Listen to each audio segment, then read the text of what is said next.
of that stuff. Now, fortunately, I was not born with that gene, which is the main reason none of you have ever been invited to my house for any parties or functions or events. And Maggie recently moved out, and I said, darling, sweetheart, it's been great, but you're not invited back. But it was fun. It was fun.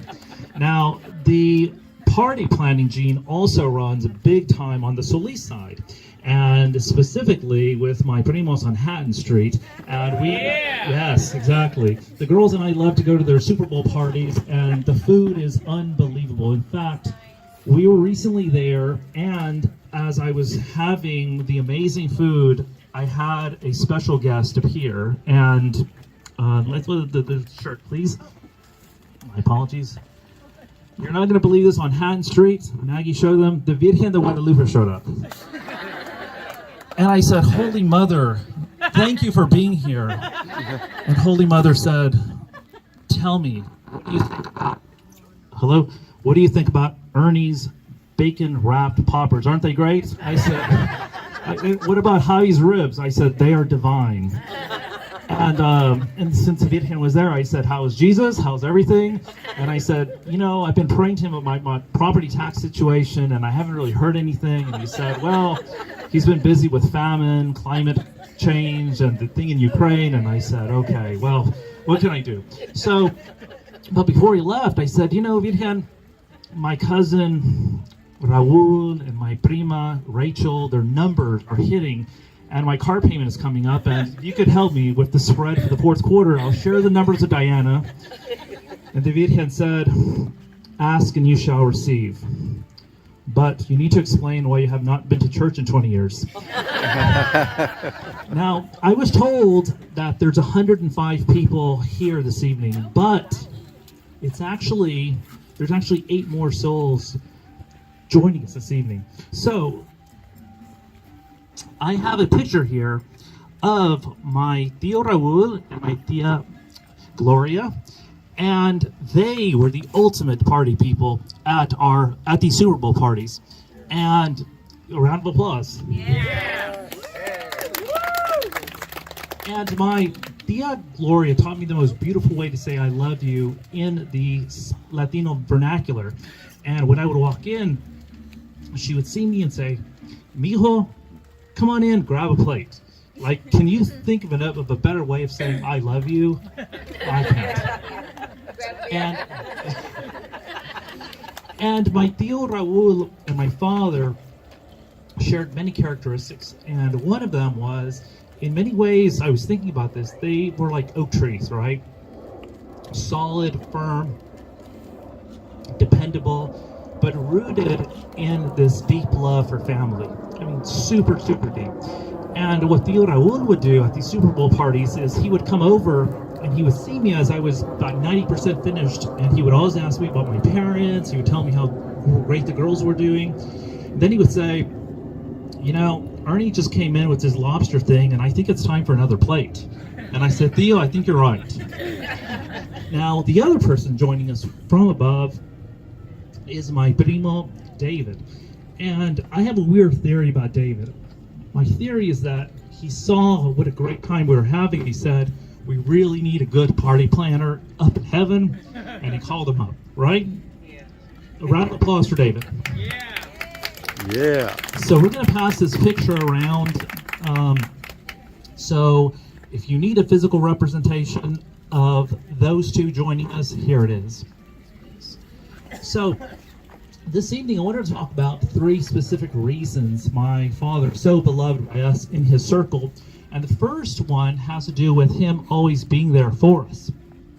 And the best example I can give is his amazing help with Maggie and Melanie when they were in high school with their trigonometry and their calculus, and he just helped them over and over again. He would give them rides to school. He was the original Uber Tata.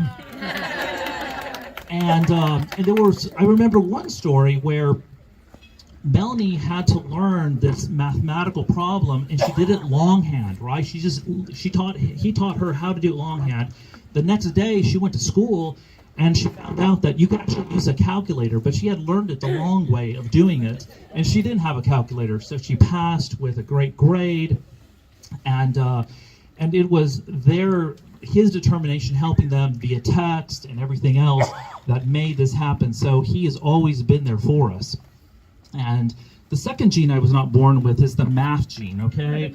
Unfortunately, I don't have it, and it actually runs on the Villarreal side. Where's my cousin Monica? Where is she?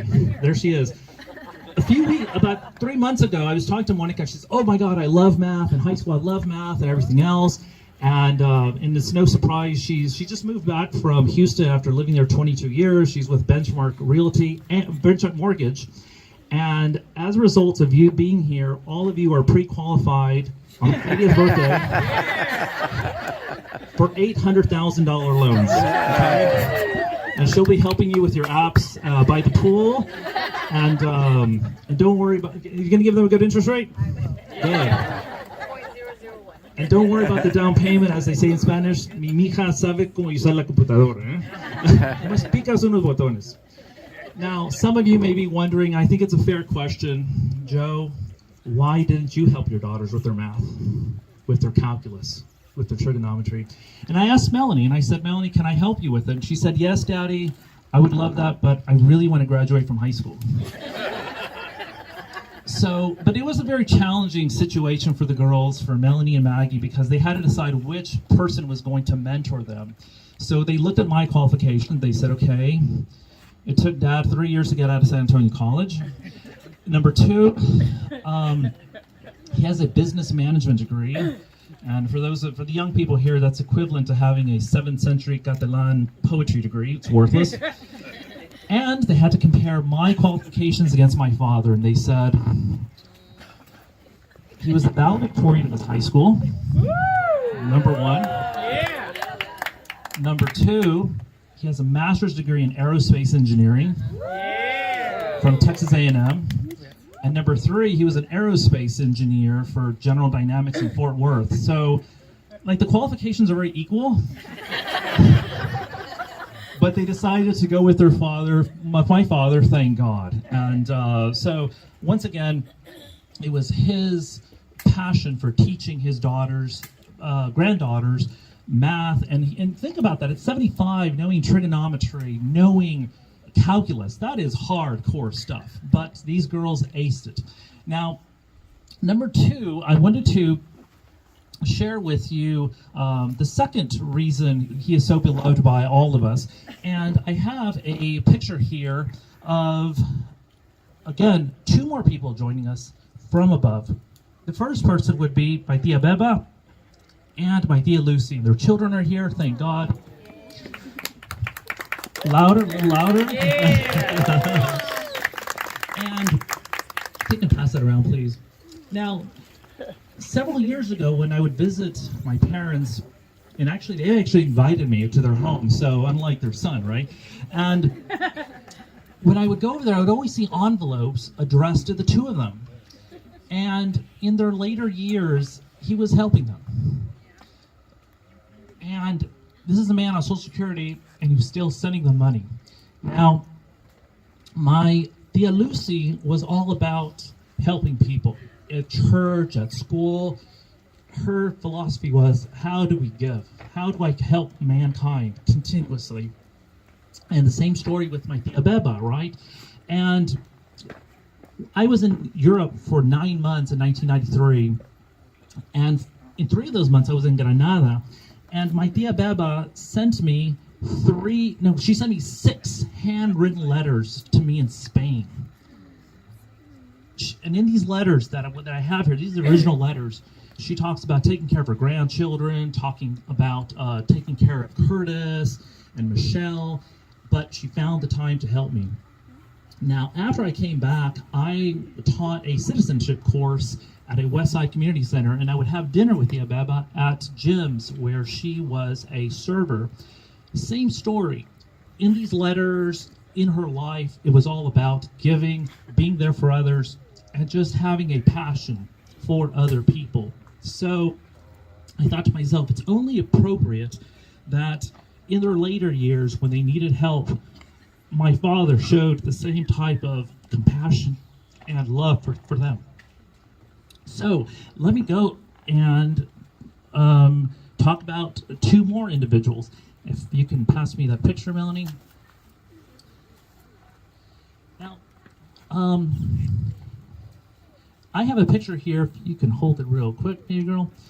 This is my Tio Pancho and my Tia Grace, who are also joining us this evening. Now, the two of them, amazing individuals, right? And my Tio Pancho taught me a huge, huge lesson in life. And for some reason, he said, "Hey, Joey, let's go to Foley's." I said, "Okay, let's go to Foley's." So we went to Foley's, and he was like a robot. He was amazing. He knew all of the 90% off sections, 75% off sections, and we walked out with 4 bags. And he said, "Joey, I'm going to show you something." He opens his trunk, and he had 40 bags of stuff. And what he told me is, "I'm always ready for a birthday, an anniversary, any function that comes up, I'm 100% ready." And in 2023, if you were to visit my house, but you're not going to visit because I'm not going to invite you, I literally have 2 years of gifts for these 2 girls, right? And it was Tio Pancho who taught me that. Now, what's the importance of that story? And listen to me, I'm starting to sound like a Jewish rabbi, right? The importance of that story is, just like my father, Tio Pancho didn't tell me, "These are pants for me, these are slacks for me, these are boots for me." He was all about giving. These were things for other people. That was his life. Now, he also had a very compassionate style, and he was compassionate with people. Now, I don't know when you were running, I don't know if my cousin Primo, Juan Solis III, I don't know if you were running for city council or state rep, but I was campaigning for you with your father. You had a big bus. And I thought, well, you know, I feel really strange about this, and I think I need to come out to him politically. And I said, "Tio Pancho." Little hesitation there. Several years ago, I went to the dark side, and I explained, I said, "I'm still going to help Juan, I'm still on the bus." And he said, "Joey, in spite of all that, we still love you." Again, compassion, giving, that's what he was all about. Now, I have another picture.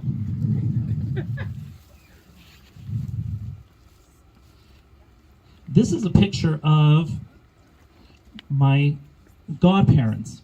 This is Tio Neto, my Tia Carmen,